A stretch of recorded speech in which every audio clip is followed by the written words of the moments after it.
Hi guys, good morning. मैं धीरज कुमार। तो guys आज हम लोग देखने वाले हैं क्लास 10th की मैथमेटिक्स।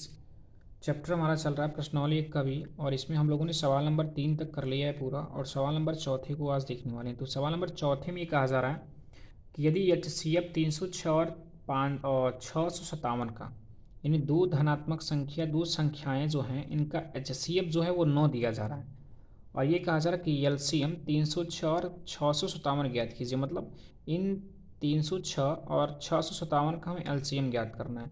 तो गाइज हम ये कह सकते हैं कि यहाँ पर हमको इन दोनों धनात्मक संख्याओं का एच सी एफ दिया जा रहा है, और इन्हीं दोनों संख्याओं का हमें एल सी एम ज्ञात करना है। तो चले गाइज देखते हैं हमें यहाँ पर एच सी एफ और एल सी एम किस प्रकार से ज्ञात करनी है, और हमको इसमें एच सी एफ दिया जा रहा है। तो गाइज क्वेश्चन नंबर यहाँ चौथा ये कहा जा रहा है कि एच सी एफ 306 पहली संख्या और दूसरी संख्या 657 करके दी जा रही है, कि इन दोनों संख्याओं का जो एच सी एफ करके है वो दिया जा रहा है कितना, 9। और इसके बाद एल सी एम करके दिया जा रहा है, एल सी एम में 306 और कामा 657 का हमें ये पूछा जा रहा है। तो गाइज हम यहाँ कह सकते हैं कि हमारे इस प्रश्न में संख्या जो दी जा रही है, पहली संख्या जो दी जा रही है, पहली संख्या अर्थात पी एक्स से प्रदर्शित करते हैं। पी एक्स बराबर हमको दिया जा रहा क्या, 306, और दूसरी संख्या हमको क्यू एक्स बराबर दिया जा रहा क्या, 657 करके। और इसके बाद हम देख पा रहे हैं कि यहाँ पर इन दोनों संख्याओं का जो हमें एच सी एफ दिया जा रहा है, एच सी एफ हमको 9 दिया जा रहा है, और हमसे पूछा जा रहा क्या, एल सी एम। यदि हमसे एल सी एम पूछा जा रहा है तो एल सी एम के लिए फार्मूला गाइज आपको बता दिया गया था, क्योंकि सत्यता की जांच के लिए जब आपको बताया गया था, तो सत्यता की जांच में जो आपका दो संख्याओं का जो एलसीएम गुणे एचसीएफ होता है, उन संख्याओं के गुणनफल के बराबर होता है।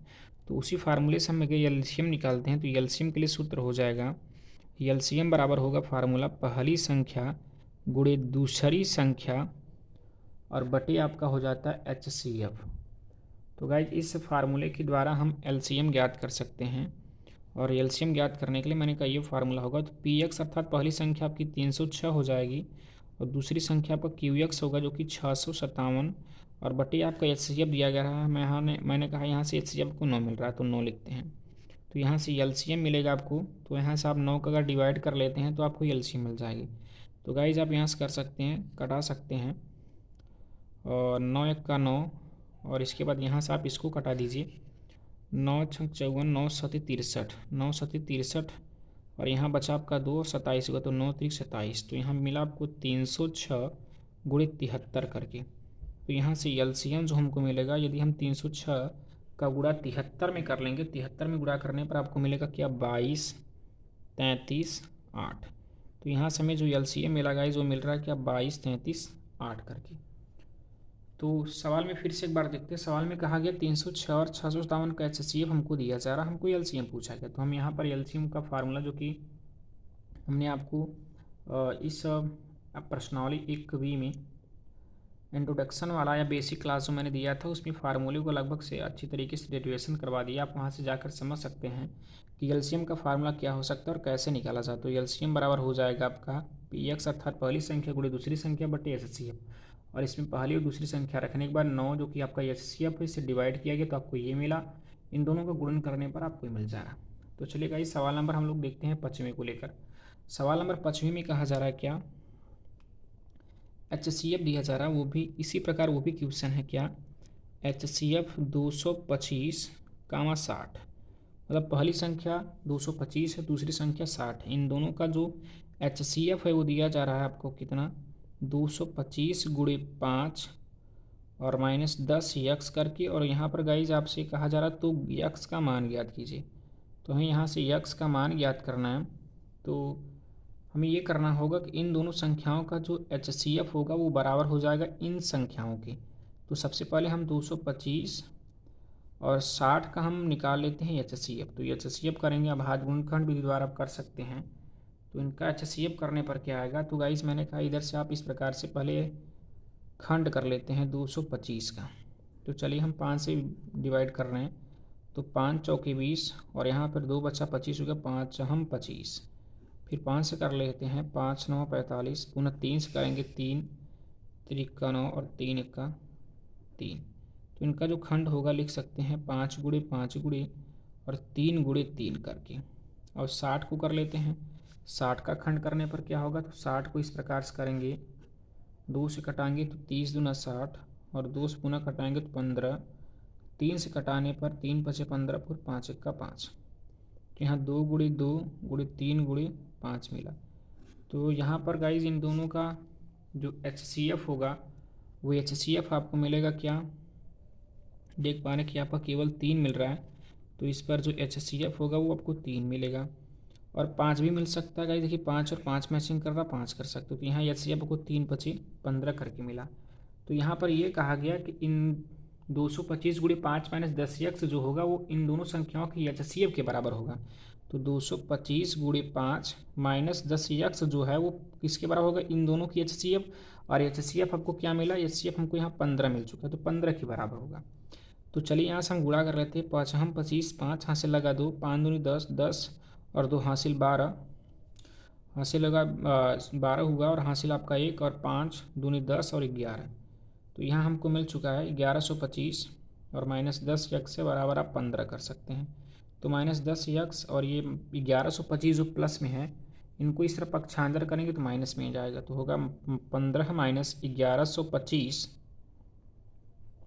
तो -10x बराबर घटाने पर 5 से 5 घटाएंगे 0, और 2 से अगर आप 1 घटाएंगे तो 1 मिलेगा, और ये आपका 1 और 1 उतर जाएगा। और बड़ी संख्या चिन्ह जो है वो माइनस करके है, माइनस करेंगे, माइनस से माइनस कट जा रहा है, और 0 से आपका 0 कट जाएगा। तो यहाँ यक्स बचेगा, 1 यक्स कह सकते हो, या यक्स बराबर क्या मिला, 111।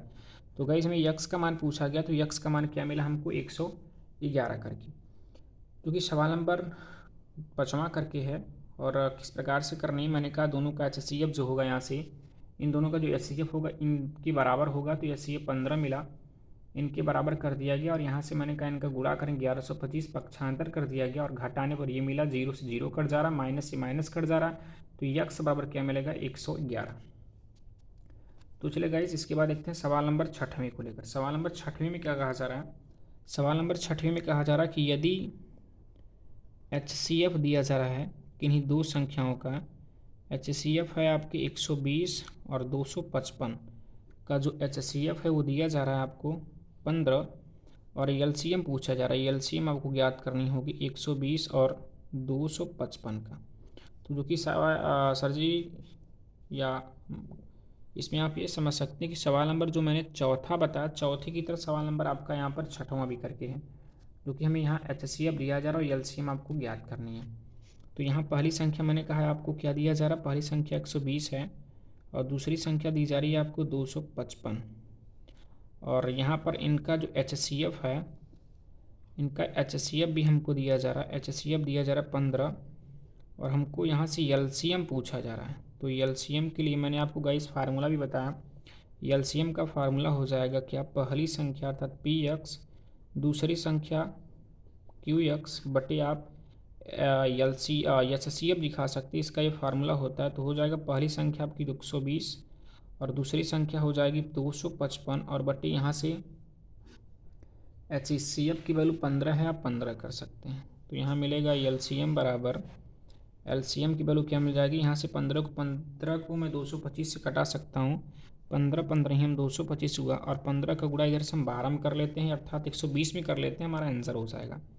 तो 12 25 60 0, और इस हाथ से लगा 6, और 12 का 12, 12 और 6 18 हुआ, और एक 0 ये उतारते हैं। तो हमें यहाँ से कह सकते हैं कि LCM जो मिलेगा वो LCM हमको 1800 मिल जाएगा। तो गाइज हम देख पा रहे सवाल नंबर 6वां जो कि चौथे सवाल की तरह है, बहुत बढ़िया है। यहाँ से LCM ज्ञात करना, तो LCM का फार्मूला होता है PX अर्थात पहली संख्या गुणे दूसरी संख्या बटे HCF करके, और यहाँ से इस प्रकार से रखने पर, मान रखने के बाद जब विभाजित करेंगे तो 1800 करके मिलेगा। तो यहाँ पर जो इसका LCM होगा, LCM आपको 1800 मिलेगा। तो गाइज आप लोगों ने देखा इस वीडियो में सवाल नंबर 4था और 5वां और 6वां करके दिया गया।